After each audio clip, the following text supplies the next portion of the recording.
If you're wondering how to plan a trip to Lisbon, it means that you already consider visiting the Portuguese capital. In this video, we're sharing all the practical information you need to plan the perfect trip to Lisbon. However, we're doing so with immersive and responsible travel in mind. In other words, this Lisbon travel guide is full of tips that will help you experience the authentic side of the city, but also enjoy the Portuguese capital with minimal impact on the lives of locals.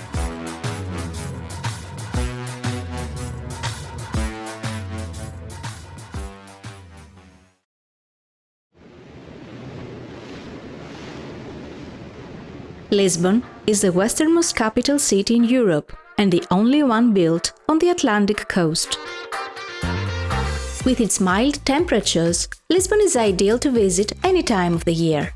However, we would advise against visiting in the summer months to avoid the excessive heat.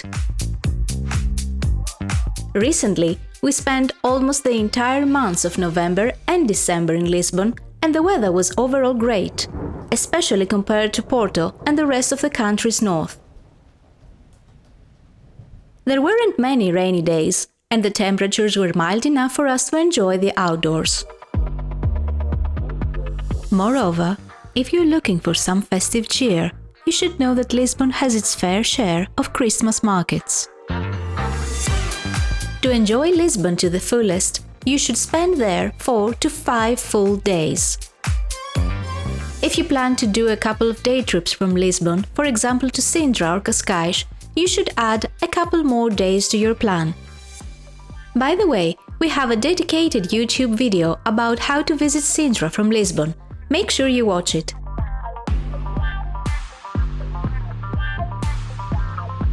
When visiting Lisbon, you don't want to waste time waiting in long queues. To save valuable time, but also benefit from a more immersive experience, we would recommend visiting the most popular Lisbon attractions like the Jerónimos Monastery on guided tours run by knowledgeable locals. For other attractions, like the Belém Tower, you will be better off admiring them from the outside, as you are not missing out on much if you don't go inside. There are direct flights to Lisbon from all over Europe, but also from several cities in the US. Lisbon's airport is very close to the city center. To get from Lisbon airport to the city center, you can use public transport. The most comfortable way, though, is to grab an Uber or a Bolt or book a transfer to your hotel. You can get around Lisbon easily on foot, especially if your accommodation is in a central location. For longer distances within the city, you can also use ride apps like Uber or Bolt and, of course, public transport. Public transport in Lisbon consists of trams, buses, ferries and the metro. When we are in Lisbon, we always choose the trams instead of the metro. This is why, because we love to gaze at the city as we go. But also for another reason. Trams are part of Lisbon's culture, especially tram number 28, which does a circular sightseeing route. To avoid the very long queues, don't take tram 28 from its starting point at Martim Moniz Square, but opt for the ending point in Prazeres instead. You can get there by bus. To reach the districts on the opposite side of the Tagus River, you can take a ferry from Lisbon. For instance, to spend the day in quaint Almada, you can take the ferry from the hip neighborhood of Cais do Sodré in Lisbon. Apart from commuting within the city center, you can also take day trips from Lisbon by public transport. If you don't choose to visit Sintra or Cascais on guided day trips from Lisbon, you can do so by taking the train from Lisbon's central railway stations. Trains to Sintra leave from the Rossio and Oriente train stations in Lisbon. For Cascais, catch the train from Cais do Sodré. For public transport within the city, including the ferries, but also the trains that go to Sintra and Cascais, you can use the same Navegante card. You can buy this Navegante card at an automatic machine in any metro station and top it up with money before you use public transport. It's no secret that Lisbon is one of the most uphill cities in Europe. Steep steps and streets show up at every turn as you wander around the city. Not to mention that the city abounds in spectacular viewpoints, such as the Gloria Viewpoint, Miradouro das Portas do Sol, and Miradouro da Graça. You definitely don't want to miss this because they're uphill, and you don't have to. If you don't mind the uphill walking, lucky you. But if you're not super fit or if the heat is scorching, you can always use the elevators and escalators that are scattered across the city. Elevador do Lavra, Elevador da Glória, and Elevador da Bica are the three funiculars currently operating in Lisbon. You can check their exact locations on Google Maps. The ornate Santa Justa lift, although beautiful, isn't the best option as it always comes with very long queues. To get from Baixa to Bairro Alto without riding the Santa Justa lift, you can either use the escalators inside the Baixa Sado metro station or those located inside the H&M store on Rua do Carmo. To get from downtown Lisbon to the uphill Alfama neighborhood, there is a set of 2 elevators to help you with the climb. The first elevator is located inside a building on Rua dos Fanqueiros. The second is inside the Pingo Doce supermarket building on Rua da Madalena. You can also use the escalators near Martim Moniz Square. Last but not least, you can reach one of the highest points in Lisbon, the iconic St. George's Castle in Alfama, by bus 737, which stops a few steps from the entrance to the castle. Before we mention our favorite areas to stay in Lisbon, here is something that needs to be heard. The first time we visited Lisbon was in the now distant 2009. Back then, Lisbon was a totally different city, ridiculously affordable in every aspect, from accommodation to eating and drinking out. Fast forward to 2024, the city's gentrification changed everything. Similar to what happens in every European capital, Lisbon is currently suffering from a terrible housing crisis. With rent prices soaring, locals are often forced to live in tents, even in the heart of the city. And yes, we've seen that with our own eyes. The sudden influx of expats and the high demand for short-term holiday rentals are the main reasons why Lisbon is facing this huge housing crisis. If you don't want to contribute to this mess, you should choose a family-run hotel instead of Airbnb. The central neighborhoods of Baixa and Sado are probably the best places to stay in Lisbon, especially if you're visiting Lisbon for the first time. These neighborhoods are relatively flat, thus walkable, and close to several attractions, elevators and escalators.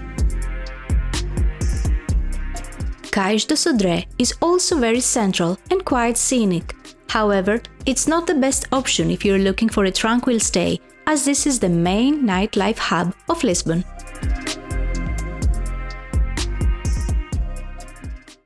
Sadly, Lisbon isn't the easiest city for vegetarians and vegans. This is because Portuguese cuisine is very meat, fish and seafood heavy, leaving little to no room for vegetables and legumes. However, a staple veggie dish you must try in Lisbon is peixinhos da horta or tempura green beans. Of course, you should also sample the iconic pastéis de Belém pastries. Their history is intertwined with the Jerónimos Monastery in Belém. You can find out more in our Lisbon for First-Timers video.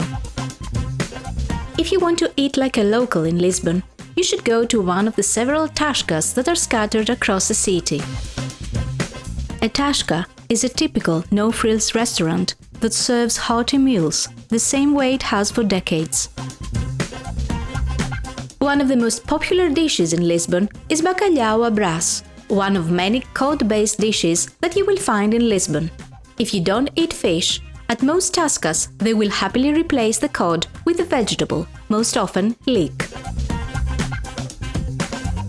To be on the safe side though, especially if you're vegan, you will be better off at the city's many veggie and vegan restaurants.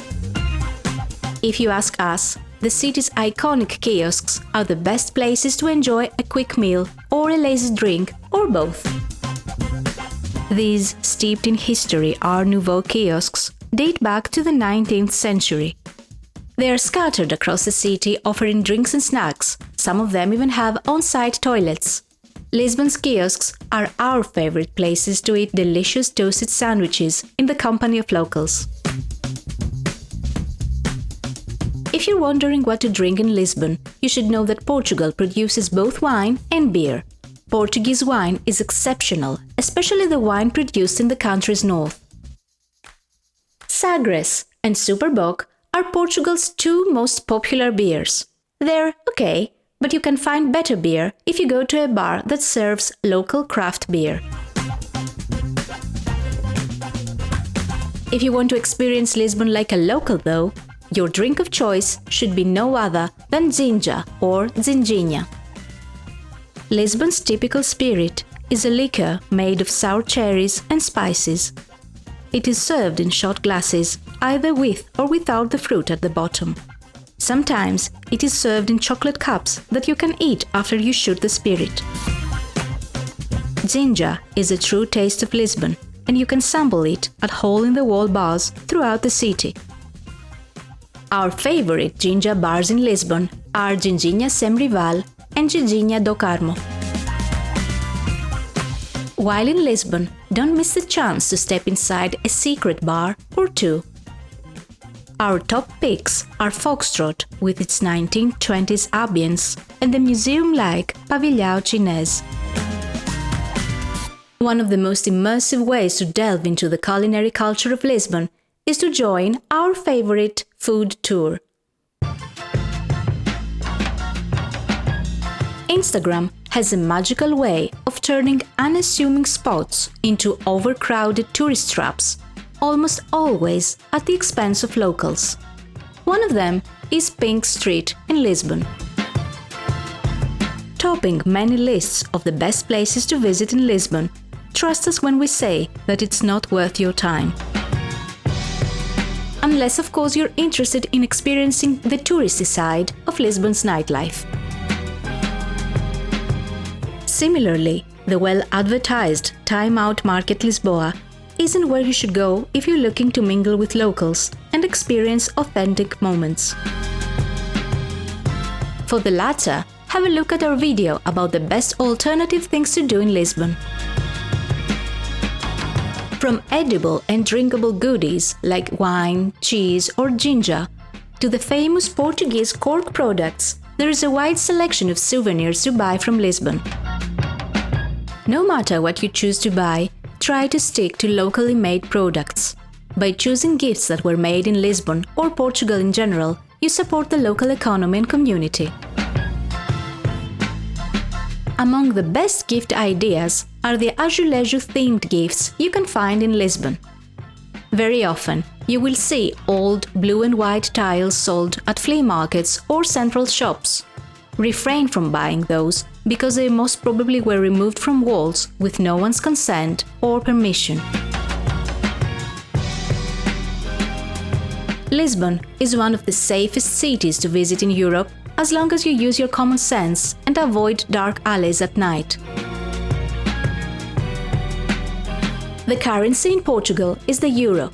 In Lisbon, you can use your credit card almost everywhere. However, it's a good idea to have a bit of cash, just in case.